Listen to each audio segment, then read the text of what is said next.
It starts like any ordinary day at the airport, a quiet boarding line, a woman in a gray suit, and a few glances that should have meant nothing. But then, one lie, one whisper, and suddenly, two officers think they can embarrass and detain a black woman who's done nothing wrong. What they don't know is she's not just any woman, she's the Chief Justice of the South Carolina Supreme Court. And they just put handcuffs on the one person with the power to tear their careers apart legally, publicly, and permanently. What unfolds next is a collision of arrogance, law, and the kind of justice you only see when the system finally turns on itself. And trust me, it's going to hit hard. Let us know where you're watching from and what time it is where you are. Drop a comment below, because this one's going to spark a conversation. And if stories like this speak to you, don't forget to like, subscribe, and share it with someone who still believes the law should protect everyone, not just the powerful. It was supposed to be just another quiet morning in Charleston, the kind where the sun filters softly through the glass panels of the regional airport, where travelers sip coffee and scroll through their phones, and where life moves with the rhythm of boarding calls and rolling luggage. Gloria Hightower, 62, had been through airports like this 100 times before. A woman of elegance, of discipline, of purpose. She didn't wear her title on her sleeve, but it followed her in every step. Chief Justice of the South Carolina Supreme Court. But on this morning, she was simply traveling for work, wearing a modest gray blazer, flats for comfort, and holding a slim black tablet with her case notes. Her silver-streaked hair was pulled into a low bun. Her expression, as always, calm and unreadable. She stood in the priority boarding line, her posture straight, the way she carried herself commanding respect without demanding it. She wasn't reading the crowd, wasn't scanning for trouble. She was focused. There was a court reform summit in D.C. in less than 24 hours, and she was set to be the keynote speaker. But before the words could ever reach the podium, before the legal minds could gather to discuss change, the system would show her just how unchanged it really was. Sitting nearby in a leather-upholstered seat, Eleanor Pierce adjusted her pearl necklace and eyed Gloria with the kind of look that didn't need to be spoken to, be understood. Eleanor was 58, a regular in first-class lounges, and someone who believed the world came in two kinds of people, those who belong and those who don't. And to her, Gloria clearly didn't. She watched her, eyes narrowed behind designer sunglasses that hadn't been removed since stepping off her private airport shuttle. Her fingers tapped the armrest impatiently. Her lips pursed. The woman in the gray suit, so calm, so composed, felt, to Eleanor, like an offense. It wasn't Gloria's presence that disturbed her. It was her composure, her authority, her refusal to look small. Eleanor leaned toward the gate desk. "Excuse me," she said, with a tone that masqueraded as politeness. "That woman right there, she keeps watching people's bags. Something's off. I don't feel safe flying with her on this flight." The gate agent looked up, startled. "Ma'am," she cleared security and has a valid— "I don't care," Eleanor interrupted. "I know when something's wrong. I've traveled enough. You need to verify her credentials." Now, the agent hesitated. For a moment, just a moment, reason tried to push back, but Eleanor's voice was firm. Entitled, she used the words that always activated the next step. "She's acting suspicious." And that was all it took. Across the terminal, in the small security office near the entrance to Gate 4B, a crackle came through the radio. Two officers stood up. Deputy Marshal Trent Rourke, a man who believed the uniform made him immune to error, and Officer Paul Jensen, quieter, but never one to question orders. The call was simple: suspicious passenger, possible threat, female, mid-60s, priority line. They didn't ask who she was. They didn't ask what she did. They didn't ask anything. Meanwhile, Gloria stood exactly where she'd been the entire time, reading from her tablet. A line of case law in front of her, her thumb scrolling steadily, Her mind already halfway into tomorrow's opening remarks. She didn't know that somewhere behind her, a woman had already begun rewriting her identity with nothing more than discomfort and bias. She didn't see Eleanor step back to her seat with a satisfied tilt of her chin. She didn't notice the gate agent glance nervously toward her every few seconds. And she didn't hear the footsteps, 2 pairs, deliberate, heavy, approaching from behind. But she would. This was the moment. The quiet before everything changed. She shifted her weight to her left foot, still reading, unaware that behind her, Officer Rourke was already adjusting the radio clipped to his belt, unaware that Officer Jensen had begun scanning the boarding area like a soldier entering hostile territory. And all of it was based on a lie. This wasn't security. It was theater. And Gloria, dignified, composed, law-bound Gloria, was about to become the centerpiece of a show she never agreed to perform in. It didn't take long. Within minutes, the slow rhythm of the terminal was broken. The sound of 2 sets of boots echoed against the polished tile floor as Deputy Marshal Trent Rourke and Officer Paul Jensen moved toward Gate 4B with purpose in their stride and a shared certainty in their posture. They weren't in a rush, but they didn't stroll either. This wasn't about urgency, it was about control. Rourke, tall, square-jawed, and every bit the officer he thought the badge made him, scanned the faces in the boarding area as if he could smell trouble. His mind didn't linger on context or procedure. He didn't ask for surveillance footage, didn't pull up the boarding manifest. He had a name? No. A description? Barely. All he had was the word suspicious, and that was enough. Jensen walked slightly behind him, arms crossed tightly over his vest, jaw clenched, eyes downcast. He didn't say much. He rarely did. Rourke did the talking. Rourke made the calls. And this time, Rourke had already decided something was wrong. Across the gate area, Gloria Hightower was still standing exactly where she'd been for the last 20 minutes. Calm, focused, her boarding pass and ID tucked neatly into a leather wallet beside her tablet. She hadn't moved, hadn't caused a scene, hadn't even spoken to anyone, but she didn't know that she had already been marked, and not for what she'd done, but for who she was. The gate agent looked up when the officers approached, her lips parted slightly, unsure if she should speak or step back, but she didn't have to say a word. Rourke had spotted Gloria, a woman standing tall, dressed professionally, yet still managing to look wrong in the eyes of those who weren't used to seeing someone like her in that space. He didn't look at her boarding pass. He didn't speak to her first. He just walked straight toward her. Gloria sensed it, the shift in the air behind her, the sudden weight of attention pressing in on her back. She turned, slowly, like someone who'd been in enough courtrooms to recognize when something had gone sideways. She saw the 2 men, she saw their uniforms, and she saw, in their faces, the way their minds had already made a decision. "Ma'am," Rourke said, his voice clipped and official, "we need you to step out of the line." Gloria blinked once, calm. "Is there an issue?" "There's been a complaint," he said. "Passenger concerns. You've been making people uncomfortable." Gloria's brows furrowed just slightly. "By standing in line, we just need to ask you a few questions," Jensen added, his voice more hesitant but still cold. Around them, the gate area began to quiet. A few heads turned. A couple of phones came out. That's how it always started now. The public didn't shout, they recorded.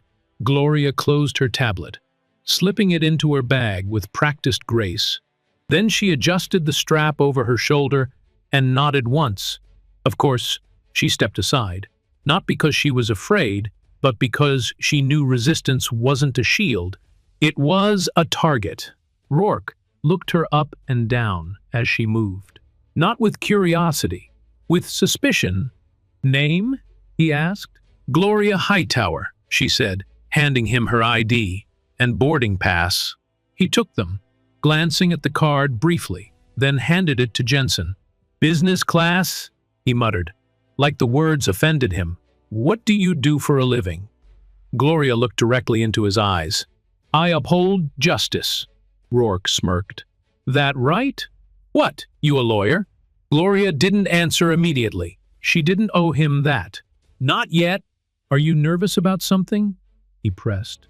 I'm asserting my rights, she said simply.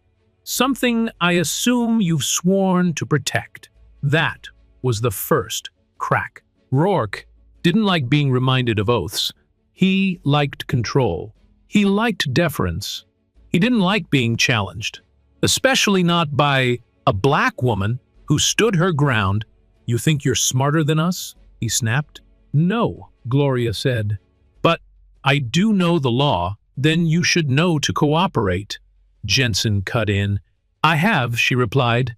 And I'm asking now for both of your badge numbers for my records. That stopped them. Just for a second, the way her tone didn't shift, the way she didn't raise her voice, didn't back down. She didn't beg. She didn't explain. She simply asked, like someone used to asking questions that carried weight. Phones were definitely recording now. Rourke's jaw twitched. You don't get to start making demands. It's not a demand, she said. It's a lawful request. Jensen shuffled beside him, uncertain. Look, let's just verify your details and be done. My details are already valid, she answered. You scanned nothing. You reviewed no footage. You responded to the word of one passenger without any corroboration. You got a problem with how we do our jobs? Rourke asked. I have a problem with assumptions, Gloria replied. Assumptions made without fact, without cause, and without pause. The tension was thick now. The air crackled like static. A woman whispered to her husband nearby. She didn't even do anything. A man across the gate held his phone just a little higher. The crowd wasn't shouting, but they were watching. Gloria stood firm, her voice even, If you're investigating a crime, tell me what it is. If not, I believe I'm free to board my flight. Not until we finish here, Rourke growled. She folded her arms. Not aggressive, not defiant, just steady. Then I'd like your supervisor present. Rourke stepped forward, his voice lowering, threatening now. You keep talking like this. We'll have no choice but to detain you. For speaking clearly? Gloria asked. For knowing the law? He didn't answer. Instead, he stepped into her space, inches away, the kind of proximity designed to intimidate, and still, she didn't flinch, because Gloria Hightower had spent her life inside courtrooms. She had faced down corporate attorneys, angry prosecutors, and men who thought they could talk over her because of her gender or her skin. This was different, but also familiar. She didn't need a robe to know her worth, but the men in front of her, they only saw what they wanted to see. A woman out of place, a problem to be managed. And now, as more eyes turned and more cameras watched, they were about to find out who they were really dealing with. The silence around them was sharp. It wasn't the kind of silence that asked for peace. It was the kind that held its breath before something snapped. Gloria could feel it. The stillness, the stares, the weight of assumptions pressing down harder. With every second she refused to shrink. Officer Rourke stood stiffly in front of her, the muscles in his neck flexing. His nostrils flared not from exertion, but from ego. This wasn't going the way he expected. He was used to people backing down, not speaking up. Gloria didn't move, didn't apologize, didn't explain. She didn't have to. Look, Rourke said, voice low and grinding. We're trying to resolve this without making a scene. Gloria tilted her head slightly. I'm not the one who created the scene, Officer. Jensen, still standing off to the side, glanced toward the growing cluster of bystanders. Travelers were pretending to scroll their phones while recording. Some weren't pretending at all. The gate agent had disappeared behind the desk, her eyes barely peeking over the counter. Rourke shifted on his feet. Let's not make this more difficult than it has to be. Gloria's voice remained steady. Define difficult. Is knowing my rights difficult? Or is it just inconvenient? That did it. Rourke's hand twitched. His jaw locked so tightly, you could see it pulse. You want to play games? He said, louder now, stepping closer. You want to get smart? I'd like you to step back from me, Gloria said. You're in my personal space. You're obstructing, Rourke snapped. I'm asserting, she corrected. You're resisting. No, officer, she replied clearly.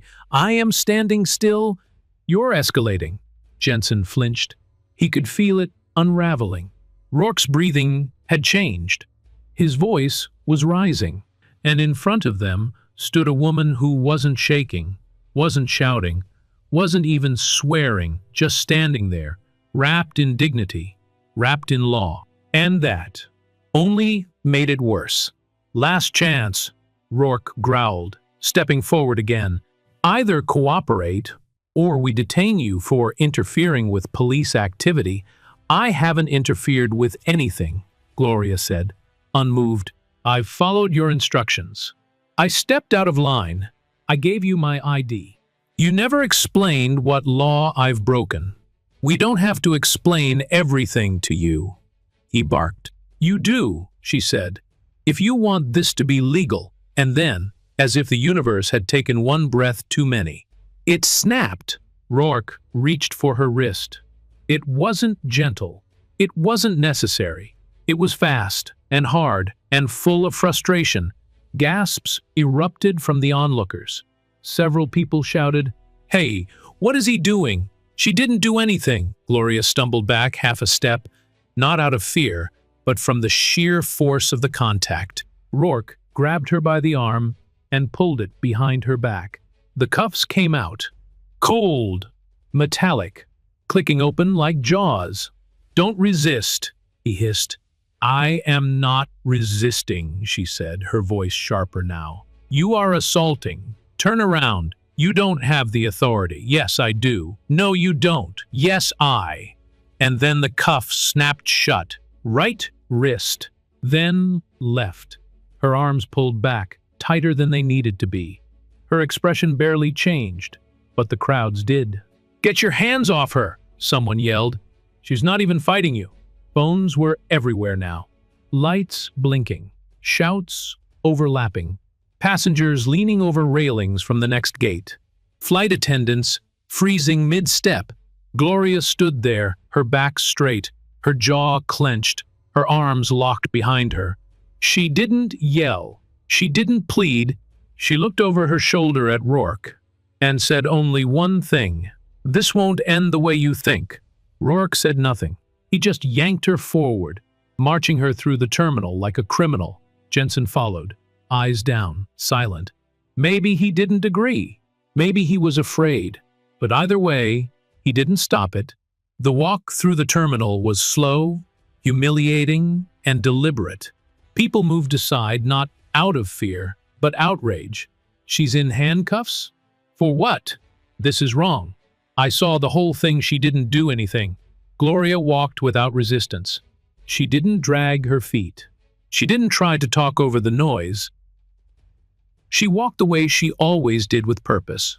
Even now, even cuffed, she was collecting every step, memorizing every face, reading the badge numbers, the camera angles, the timestamps on the overhead screens. She wasn't just a passenger being arrested. She was a witness, and she knew how to use it. By the time they reached the restricted hallway that led to the airport's internal precinct, her wrists were red. The cuffs had left faint indentations. Rourke's grip didn't loosen. He didn't look at her. He was too far in now. The door buzzed open. Inside, fluorescent lights hummed against sterile white walls. Metal benches were bolted to the floor. A desk officer barely looked up from his keyboard. Rourke pushed her through the doorway. Sit down, he barked. Gloria looked at the bench, then at him. She sat calmly, deliberately. Jensen leaned on the wall, arms crossed, still silent. Rourke muttered something to the desk officer, then turned back toward her. You're being booked, For obstruction. On what grounds? She asked. You interfered with a security complaint. There was no complaint, just a woman who didn't like how I looked, standing in line. Rourke ignored her. Gloria adjusted her sleeves, revealing the marks left by the cuffs. You didn't even check my ID before putting your hands on me. She said, We saw it. You read a name, she replied. You didn't ask who I was. The desk officer blinked. Full name? He asked without looking. Gloria Hightower, she said. Date of birth, she answered. Occupation. She met his eyes. I am Chief Justice Gloria Hightower. South Carolina Supreme Court. Silence. The room froze. Rourke stopped mid-turn. Jensen's head jerked slightly. The desk officer stared at her, then slowly reached for his keyboard. What did you say? Rourke asked. You heard me, Gloria said. But you didn't ask. You didn't bother. The officer at the desk typed fast now. His eyes widened. A few seconds passed. Then he turned the monitor toward Rourke. There it was. Her face. Her title. Her position. Not a lie. Not a bluff. Chief Justice of the Supreme Court of South Carolina. Jensen stepped back from the wall. Rourke looked like he'd swallowed fire, and still, Gloria sat back straight, voice calm, wrists red, because they had cuffed a judge, a sitting judge. And now, the story was no longer just personal. It was political.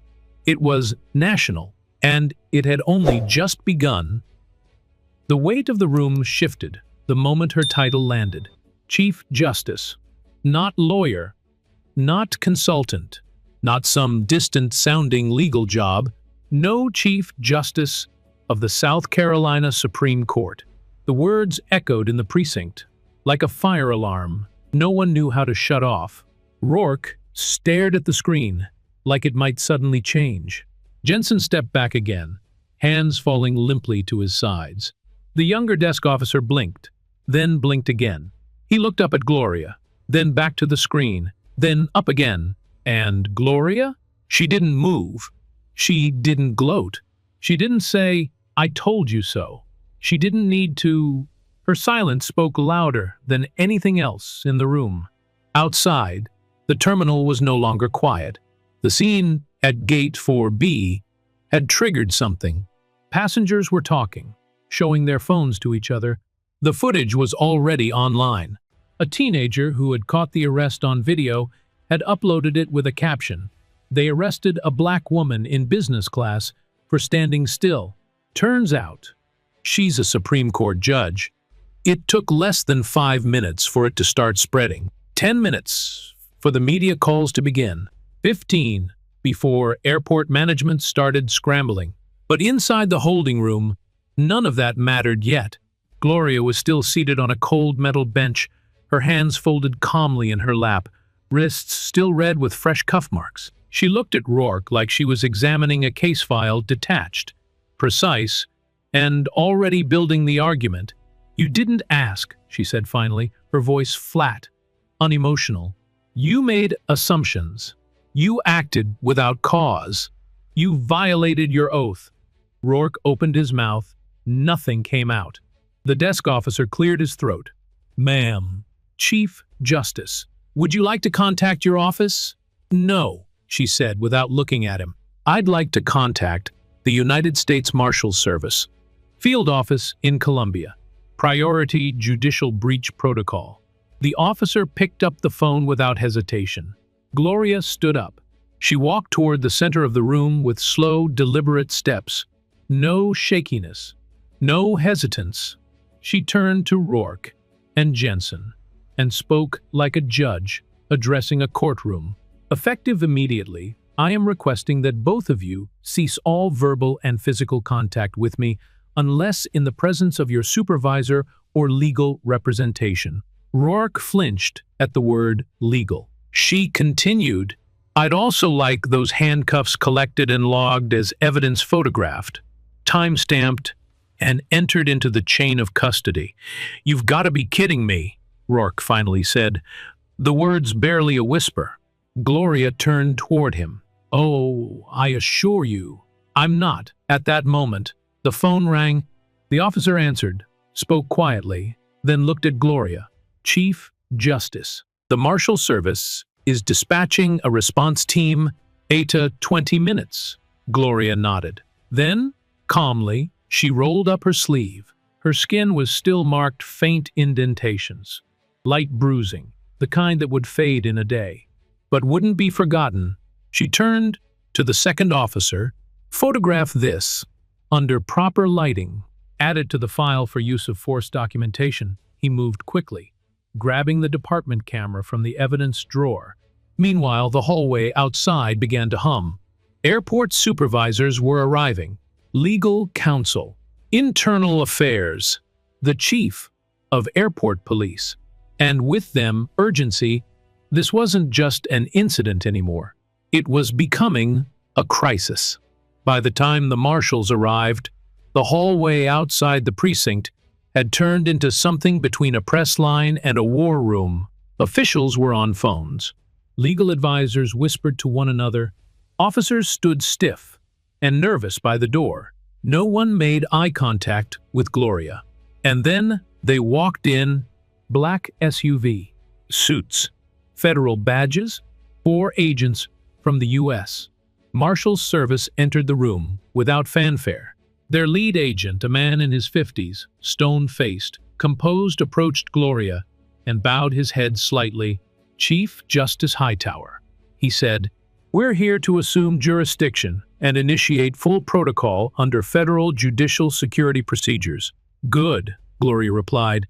Secure all body cam footage, radio logs, and digital communications. I want full preservation. No redactions. It's already being done. The agent confirmed. Gloria turned her gaze to Rourke and Jensen. You will both surrender your weapons, badges, and ID cards. Effective immediately, you are relieved of duty pending investigation. The airport police chief, now standing quietly near the entrance, nodded toward them. Do it, he said. His voice was hollow. Rourke's hands moved slowly. He unholstered his gun, placed it on the desk, then the badge, then his ID. Jensen followed suit. Neither man spoke. Neither looked up. The clink of metal on wood was the only sound for several seconds. The federal agent turned to Gloria. We'll begin collecting witness statements, and I recommend we escort you to a secure location. The media is already involved. Gloria didn't answer right away. She turned back toward the bench, the same one where she'd been forced to sit just half an hour earlier, in silence and handcuffs. Now, it was empty. Secure that bench, she said to the agents. Photograph the cuffs. Log everything. The press was already waiting outside. Cameras, microphones, flashing bulbs. The footage had gone viral. Every major news outlet was chasing the story. But Gloria wasn't walking into a press moment. She was walking into history. And she knew it. As the marshals prepared her escort, one of the younger officers looked at her, eyes wide. Unsure, maybe even afraid, Gloria looked back at him, calm and steady. This isn't about me, she said. It's about what happens when no one speaks up. And what happens when someone finally does. The officer nodded slowly. He said nothing, but he would remember that moment for the rest of his career. Outside, as Gloria stepped into the hallway under federal protection, the terminal erupted, not with chaos, but with truth. People cheered. Some applauded. One woman wept. Others simply watched, phone in hand, mouth open, realizing they had just witnessed the moment power was stripped away from those who had abused it and handed back to someone who had never asked for power in the first place. Only justice. The doors of the precinct closed behind her with a dull metallic thud. The air inside was colder now, not just from the vents overhead, but from the atmosphere, heavy, sharp, like truth had walked in and everyone knew it. Chief Justice Gloria Hightower didn't look around as she entered. She didn't need to. She'd already mapped the room in her mind, every camera, every desk, every face. She'd made a habit of understanding spaces long before anyone had the chance to misunderstand her. She walked with the marshals at her side, silent and sure, as if each step was part of a process she'd lived through 1,000 times, though never quite like this. Today, she wasn't presiding over a case. She was the case. The same bench where she'd been ordered to sit earlier now had a small evidence tag placed beside it. The handcuffs that once bit into her skin lay carefully bagged, marked, time-stamped, and logged, photographed, catalogued. The metal, still cold, sat in the center of a scene that was quickly shifting from abuse to accountability. She paused near the desk.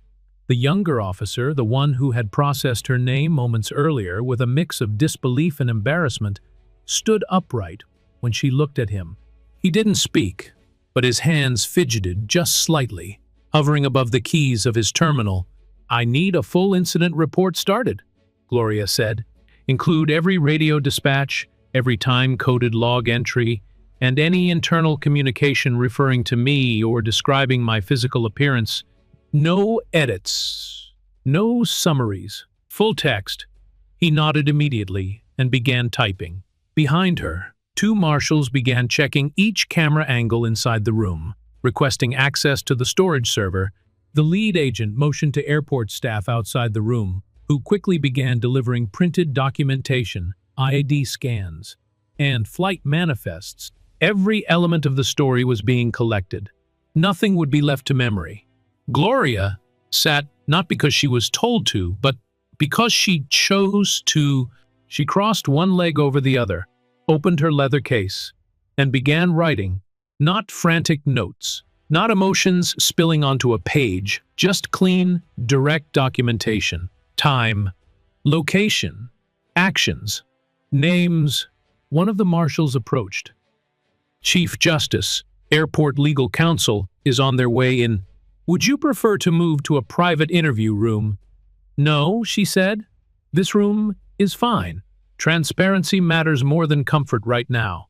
He nodded and stepped back. Across the room, Rourke and Jensen were still seated silent, stripped of their weapons, stripped of their titles, and yet they still hadn't spoken. Not a word. Maybe they were waiting to be told what to say. Or maybe, for the first time, they understood the weight of what silence could cost. Gloria glanced at them once, then turned her attention to the younger officer behind the desk. "Status on the call to the Judiciary Liaison confirmed," he replied. "They're expecting a secure briefing and are initiating protocol review on their end." "Good," she said. "When the liaison arrives, I want chain of custody documents for every item involved in my detainment. That includes the cuffs, my boarding pass, my identification, and the officer logs from the moment I was approached." "Yes, ma'am." Another officer entered the room, carrying a camera rig with evidence lighting. He was there to document her injuries. Gloria stood, calmly rolling back her sleeve to expose the faint red rings around her wrists. She didn't wince. She didn't dramatize. She simply held still while he worked. He took 6 shots, 3 per wrist, then turned the camera's screen to her for confirmation. "These will be included in the official report, correct?" she asked. "Yes," he said, with a timestamp and visual verification tags. She nodded once and sat again, rebuttoning her sleeve. Through the window at the front of the precinct, she could see the hallway growing more crowded. The airport chief was there now, flanked by legal representatives and 2 unfamiliar faces, probably internal affairs. No one came inside. Not yet. No one wanted to be the first to enter the room they'd once controlled, but now barely understood. The energy had shifted.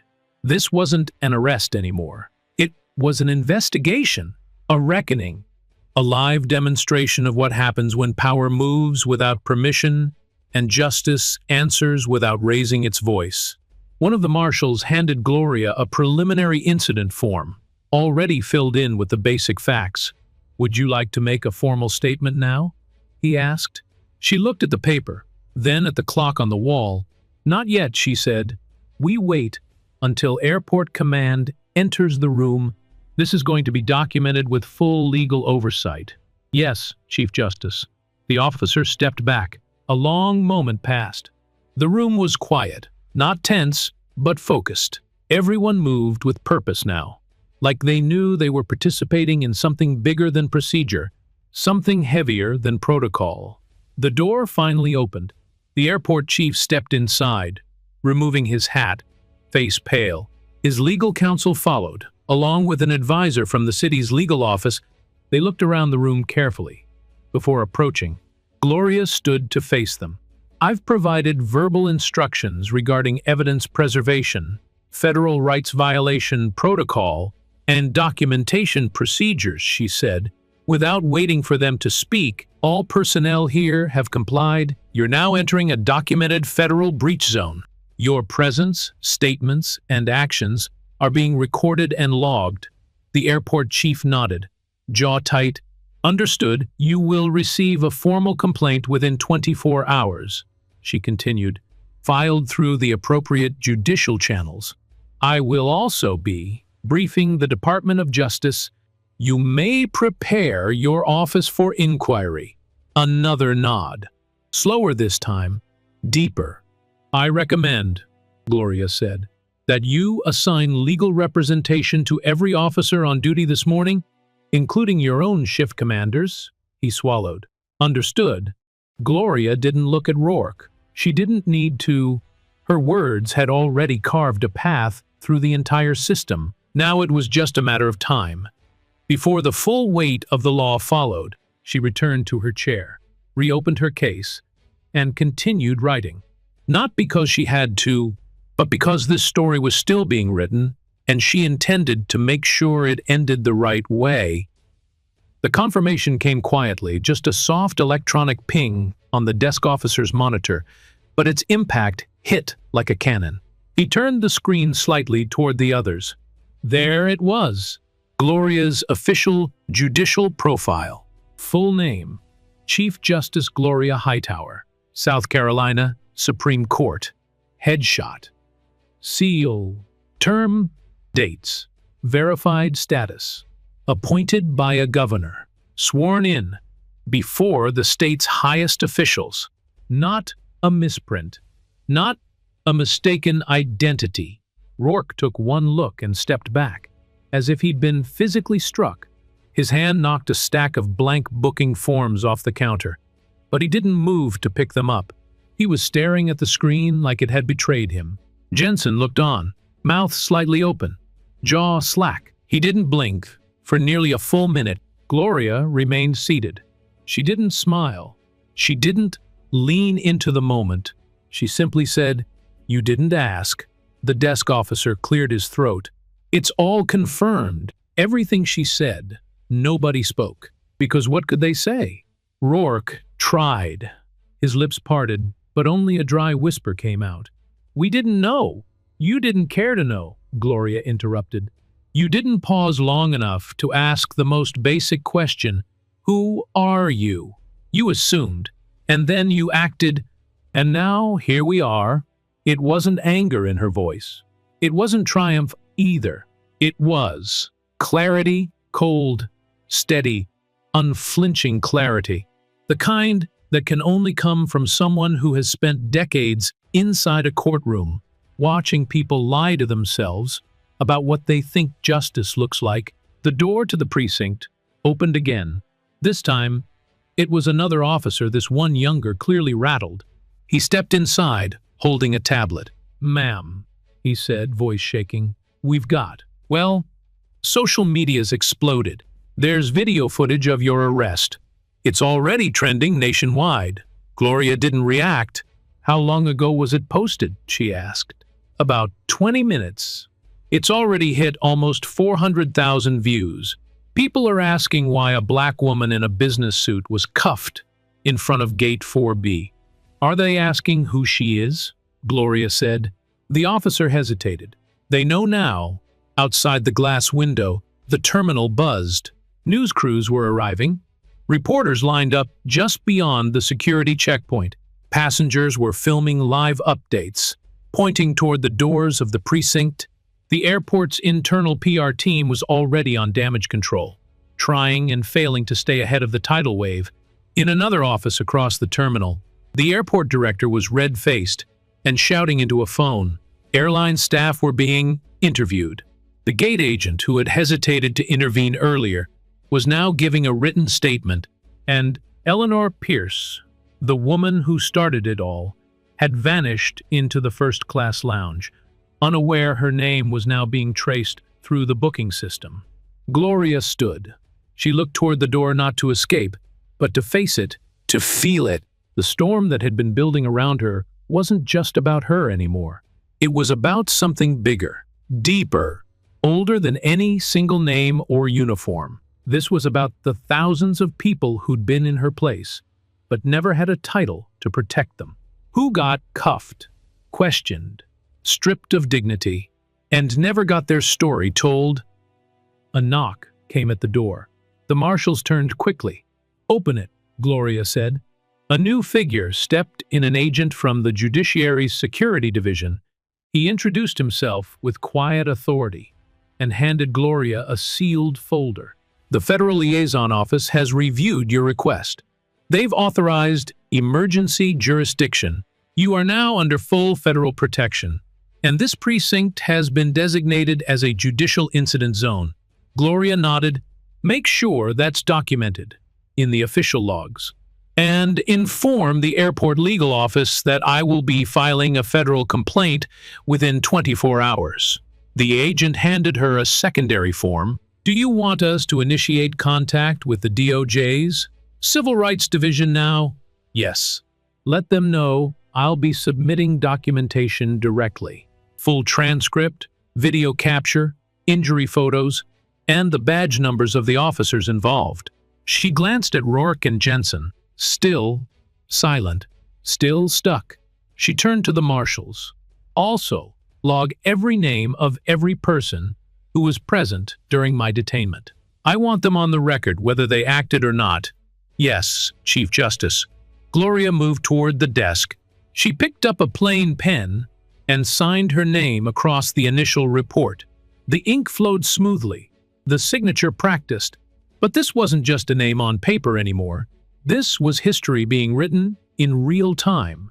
Another officer handed her a phone-secure line, patched directly through to the Chief of Airport Security. Gloria pressed it to her ear.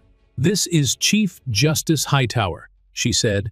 "Yes, I'm confirming that your officers unlawfully detained me, based solely on the verbal complaint of a civilian.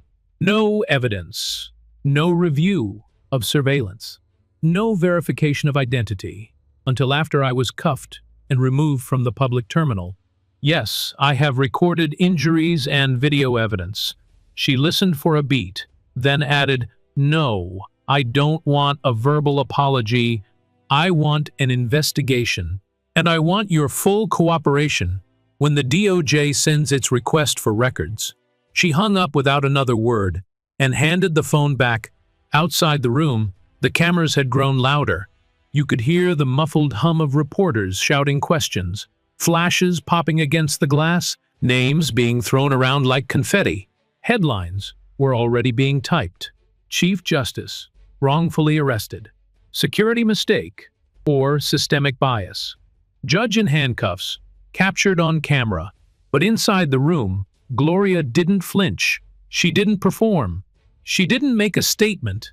She turned toward the marshals and said, "Escort me to the secure transport and start preserving every digital asset from the past 3 hours: audio, video, internal comms. We do this the right way." The lead marshal nodded. One last time, Gloria walked across the precinct floor. This time, she wasn't walking out as a detainee.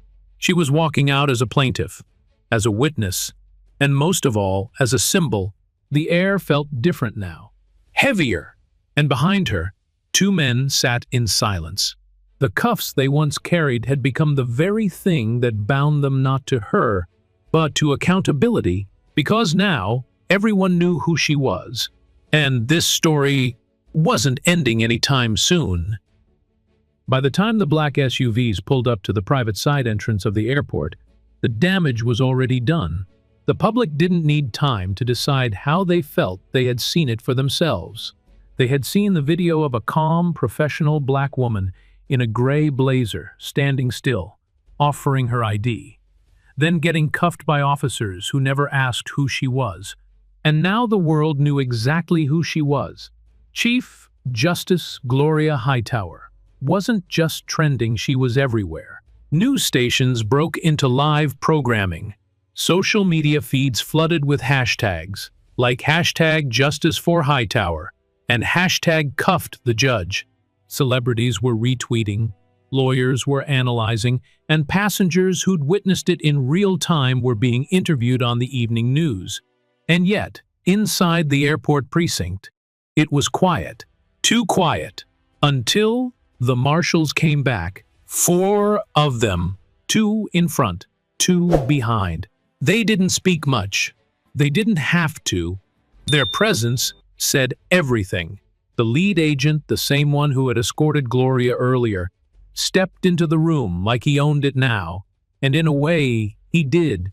"We're assuming full jurisdiction," he said to the airport chief, who nodded without protest.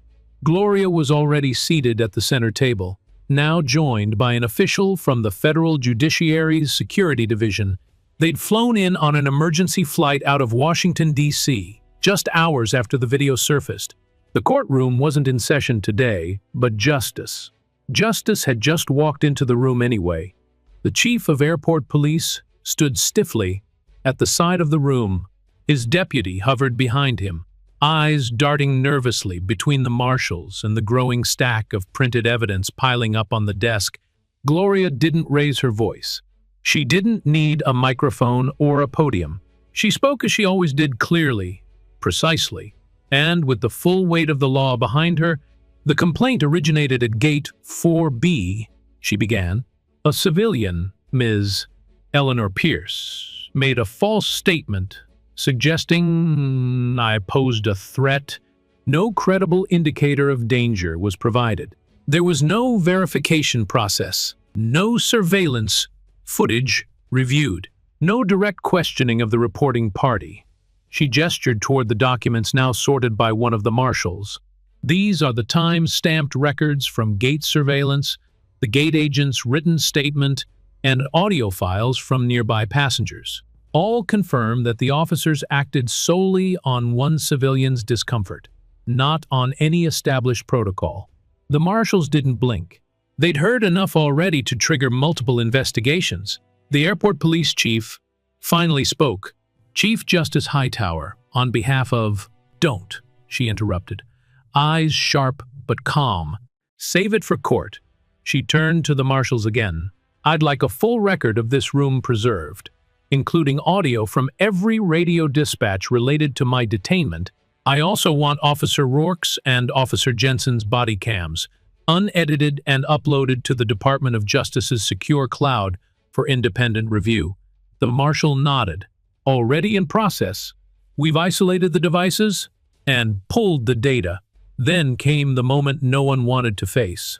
The chief turned toward Rourke and Jensen, both still seated near the back of the room. Their guns were already gone. Their badges had been surrendered. They hadn't said a word since the identity reveal. "You are to remove your equipment belts and remain seated," the chief said. "You're suspended effective immediately pending federal investigation." Neither man moved. "I said now," the chief repeated. Rourke finally stood. His hands moved slower this time, not with control but with dread. He removed his belt, then his name tag, placing them gently on the table like they were sacred artifacts he hoped would somehow save him. They wouldn't. Jensen followed, his face flushed and pale at the same time, as if his body hadn't decided how to process what was happening. 2 internal affairs officers stepped forward, collected the gear, and sealed it into evidence bags. It wasn't dramatic. It was just final. Outside, reporters were shouting questions. A few passengers had gathered by the glass again. holding up their phones like torches. One of them held a sign made from a boarding pass envelope. It read, "She didn't raise her voice. She raised the law." Gloria stood and walked to the edge of the room, not to confront, but to be seen. She looked through the glass, not at the cameras, but at the people watching, people who might have once believed they had no power in situations like this, people who had been told to sit down, shut up, and let authority do its thing. This time, authority had been wrong, and the people knew it. The airport police chief finally approached her again, slower this time, more cautious. "If there's anything we can do to assist in your transition out of the facility, there is," Gloria said. "You can prepare for a full departmental audit. You can advise your team to review procedural training, and you can get ready for oversight. Because what happened here today wasn't a misunderstanding. It was systemic, and it stops here." The chief looked like he wanted to speak again, but thought better of it. He simply nodded and stepped back. One of the federal agents handed Gloria a tablet. "Preliminary statements are complete. Do you want to approve before they're sent to DOJ?" She read through the form. Her finger paused above the final section, allegations of civil rights violation. Without hesitation, she checked the box marked yes. "Submit it," she said, "and make sure the Civil Rights Division flags it for immediate review." As she turned back toward the desk, the marshals began packing up the evidence files. The reporters were still outside, and by now, national news outlets were broadcasting live updates every 30 minutes. Legal experts were already calling it a textbook case of racial profiling and abuse of authority. But inside this room, it was quiet again. Only now, it was a different kind of quiet. It wasn't silence born from fear or uncertainty.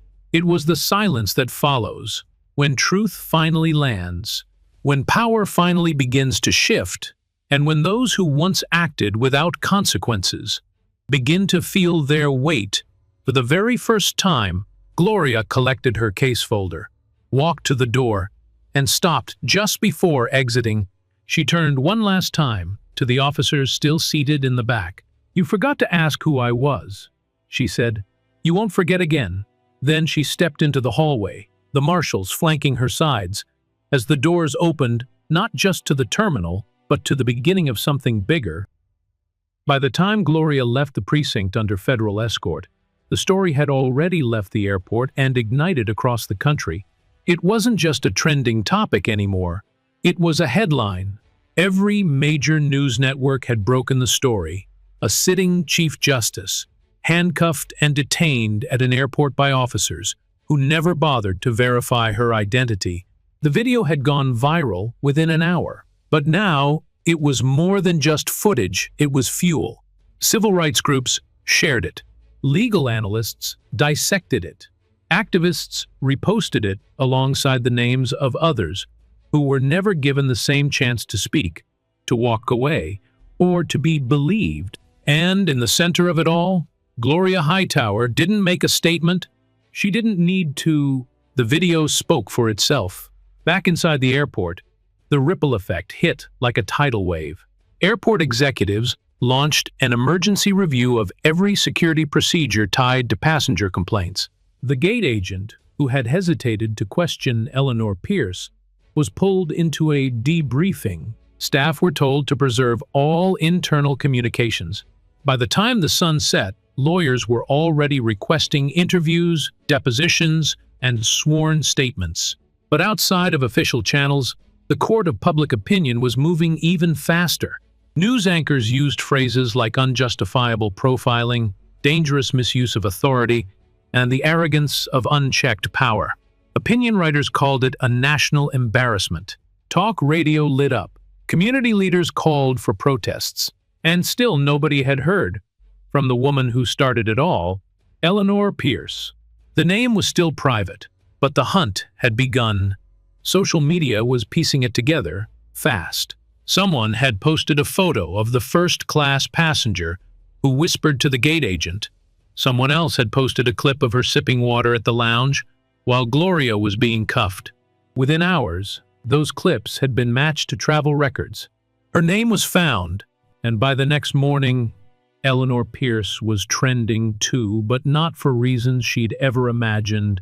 She was mid-flight when her name hit the internet.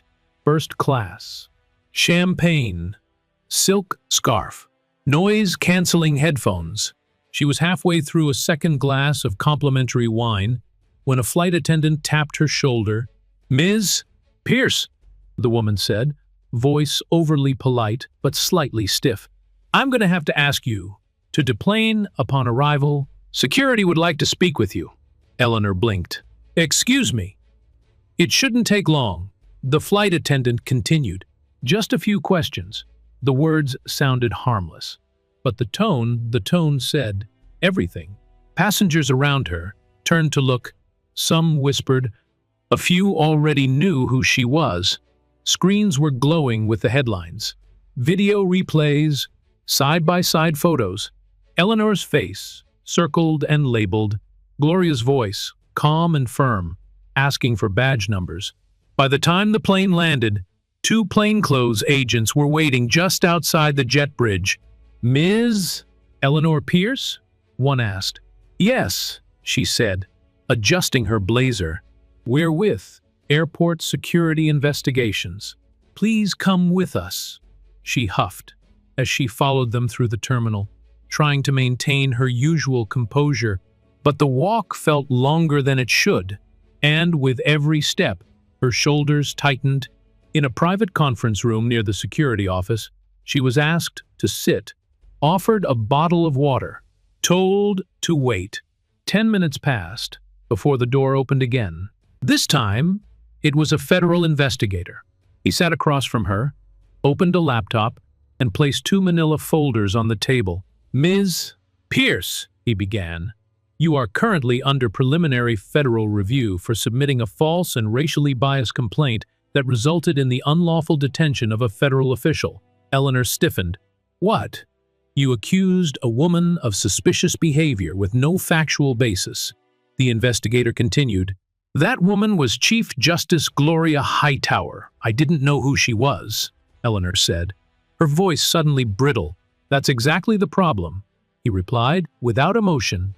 "You didn't know, but you assumed, and that assumption triggered a response that is now under national scrutiny." He turned the laptop toward her and hit play. The footage began clear as day. Her pointing finger, her words, "She doesn't belong here," her insistence to the gate agent, the smug look on her face when the officers approached. "This video is from the gate surveillance system," the investigator said. "We also have audio recordings from passengers, the gate agent, and internal security feeds. All corroborate the fact that your complaint was subjective, racially charged, and without merit." Eleanor's mouth opened and closed, like she was trying to find the right words, but they didn't come. "You will be issued a formal notice of inquiry," the investigator continued. "You may face civil and criminal liability, including charges of filing a false report and interfering with the civil rights of a federal officer." "This is a misunderstanding," she said, voice tight now. "I was just uncomfortable." "It's not illegal to feel uncomfortable," he replied. "It is illegal to weaponize that discomfort." He slid a document across the table. "You may begin by signing this notice acknowledging the investigation. Your attorney will be contacted. Until then, I suggest you refrain from further public statements." Eleanor didn't sign immediately. She sat there, staring at the paper, blinking rapidly. "Ms. Pierce," the agent said, "this is not going away." She picked up the pen. Her hand trembled. By the next morning, the headlines had evolved, no longer just about the arrest, but about its origin. "Passenger behind false report identified. Eleanor Pierce faces federal inquiry." And most damning of all, the lie that led to the cuffs. Eleanor's social profiles were locked by midday. Her name had been removed from a major corporate board she served on by the following week. An email leaked from a nonprofit she donated to. "We are re-evaluating our partnerships in light of recent events." The world that once welcomed her so easily was now closing its doors one by one. Gloria never mentioned her by name. She didn't need to. The systems were now doing what they were built to do when finally forced to, and Eleanor, for the first time in her life, was being held to account not by a mob, but by the very structure she once trusted to protect her. And her alone. The courtroom was packed before the judge even stepped in. It wasn't the kind of hearing that came and went quietly. This was federal. This was public. This was history, and everyone in that room knew it. The benches were filled with reporters, legal analysts, law students, and everyday citizens who had waited in line just to witness what justice might finally look like when it stared its own reflection in the face. At the defense table sat two men who, just weeks earlier, had worn badges and believed they were untouchable. Now, they wore matching Navy suits, hands folded, eyes low. Former Deputy Marshal Trent Rourke sat stiffly, jaw clenched, unmoved. Beside him, former Officer Paul Jensen looked smaller than he had inside that terminal, less sure, more exposed. The prosecution was calm, methodical, and prepared. This wasn't just a case about unlawful detention. It was about something deeper: abuse of authority, racial bias, and the cost of silence. The Department of Justice had taken it personally. They brought their best. Then the side door opened, and Gloria walked in. She wasn't in a robe. She wasn't escorted. She didn't come in with fanfare or music or titles. She simply entered with the quiet strength of someone who had already survived the worst part and now had something to say. The courtroom stood, not because they were told to, but because something about her presence demanded it. She took her seat at the witness stand, placed her right hand on the Bible, and swore to tell the truth. Her voice was steady. Her eyes didn't wander. And when the prosecutor said, "Chief Justice Gloria Hightower, would you please tell the court what happened on the afternoon of May 12th?" She nodded once and began. She didn't dramatize. She didn't embellish. She walked them through it, moment by moment, from the line at Gate 4B, to the sound of boots on tile, to the first question, the first accusation, the first time she was touched, the first click of the cuffs. She described the shift in tone, the way her identity was questioned before it was even asked for, the disbelief in the officer's eyes when she said she worked in law, the refusal to verify, the refusal to listen, and then the silence, the moment she knew that silence could either protect her or destroy her. So she broke it. The prosecution let her speak without interruption. Every word from her mouth carried the weight of a system she had helped uphold and the fury of realizing she wasn't immune to its failures. Then came the evidence. First, the surveillance video from the gate. The courtroom dimmed. The screen lit up. There she was, calm, quiet, reading from her tablet in the business class line. The officers approached. No hesitation, no review, just action. Then came the passenger footage. One video showed Rourke stepping into her space. Another caught the moment she was cuffed passengers, reacting in real time. "She didn't do anything," someone shouted. "This is wrong." Next, the body cam footage. Rourke's voice filled the courtroom. "You think you're smarter than us." Jensen's silence echoed louder than any word. Neither had followed protocol, neither had tried to de-escalate, and the footage showed it all. When the lights came back up, no one said a word. The prosecutor turned to the jury. "You've seen the footage. You've heard the facts. Now you understand this wasn't a mistake. It was a choice." Repeated, reinforced, and recorded. He sat. The defense declined to cross-examine Gloria. Rourke's attorney looked down. Jensen's lawyer shook his head slightly, as if realizing the trial had already ended the moment the cuffs snapped closed on Gloria's wrists. The judge called for a recess. As Gloria stepped down from the stand, The room remained silent. No applause, no gasps, just stillness. Because what she just delivered wasn't a performance. It was a mirror, held up for everyone in the room, including the jury. That afternoon, the trial resumed with testimony from airline employees, digital forensic experts, and internal affairs officers. All of it pointed in the same direction. All of it backed what Gloria had said from the beginning. This wasn't about suspicion. It was about bias. This wasn't about protocol. It was about power. And the question left for the jury wasn't whether a law was broken, but whether a message needed to be sent. The closing arguments were swift. The defense tried to argue stress, confusion, heightened alert levels in the airport, but the jury didn't buy it. Because there's a difference between caution and discrimination, between being afraid and acting unfair. The prosecution reminded them of that, and then, after 2 hours of deliberation, they returned. The judge entered. The courtroom stood once more. The jury foreman handed over the verdict. The judge read it aloud. On the charge of deprivation of rights under color of law, guilty. On the charge of unlawful detention, guilty. On the charge of conspiracy to violate civil rights, guilty. Rourke didn't move. Jensen looked down. The gavel struck once. The judge's voice rang out, clear and sharp. Sentencing will be delivered next week. Both defendants are remanded to federal custody without bail.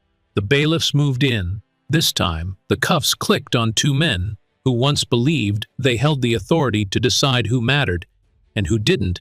And as they were led away, Gloria watched from her seat, not smiling, not satisfied, just resolute. Because this wasn't the end. This was accountability. And for the first time in a long time, justice felt real.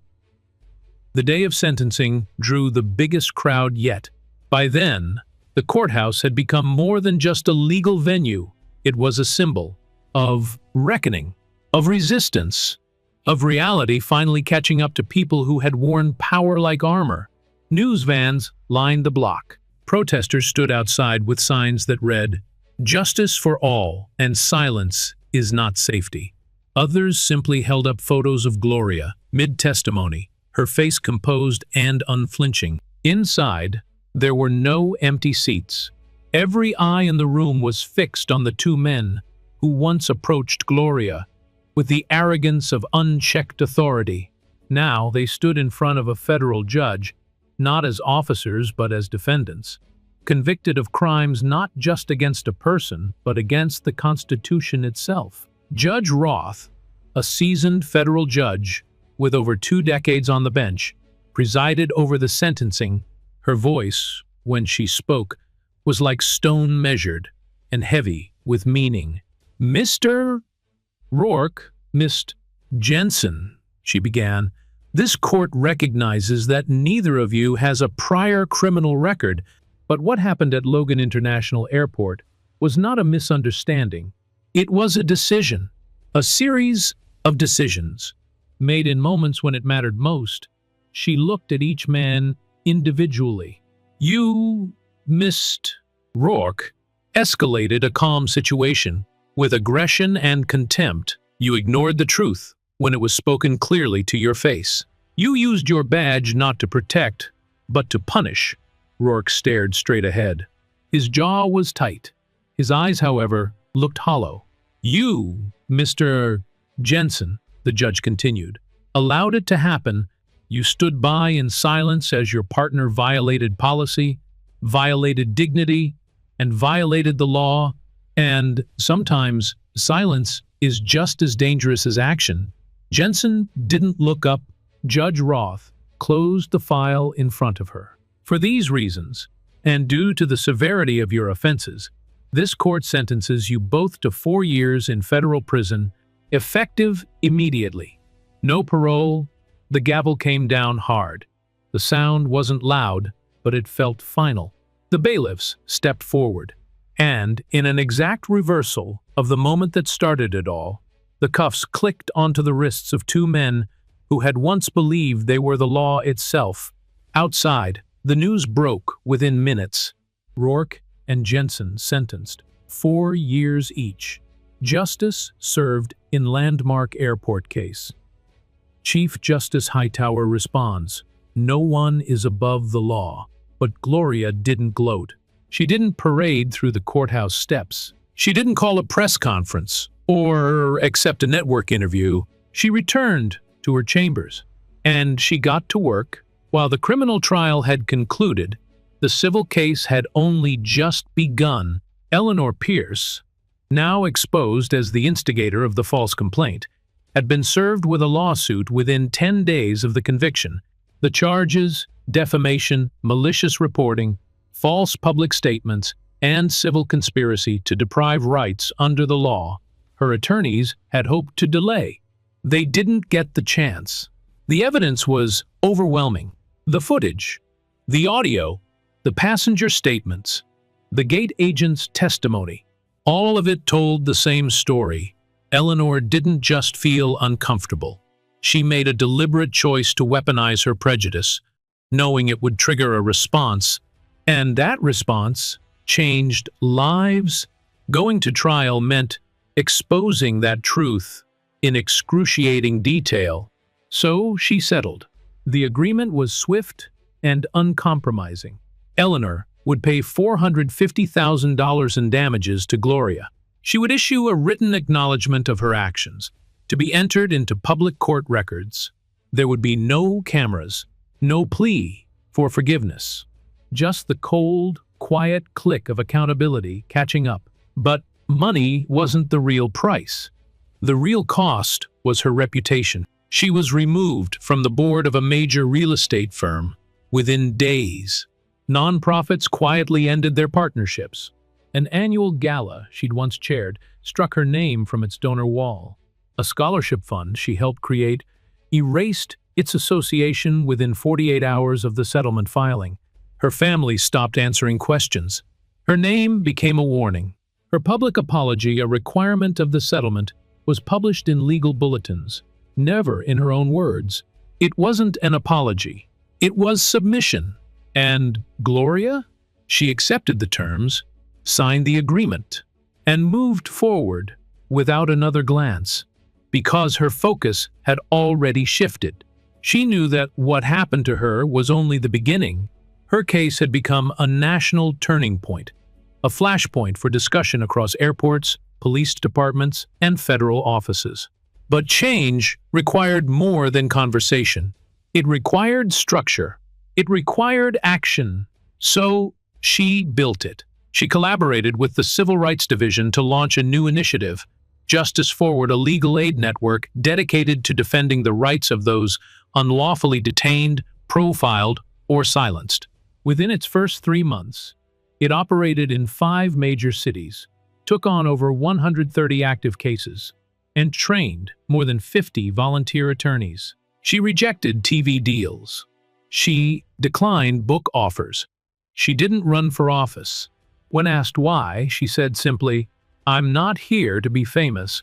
I'm here to make the office mean something." She traveled to law schools, to community centers, to legal symposiums, not as a keynote speaker, but as a mentor. She worked with public defenders.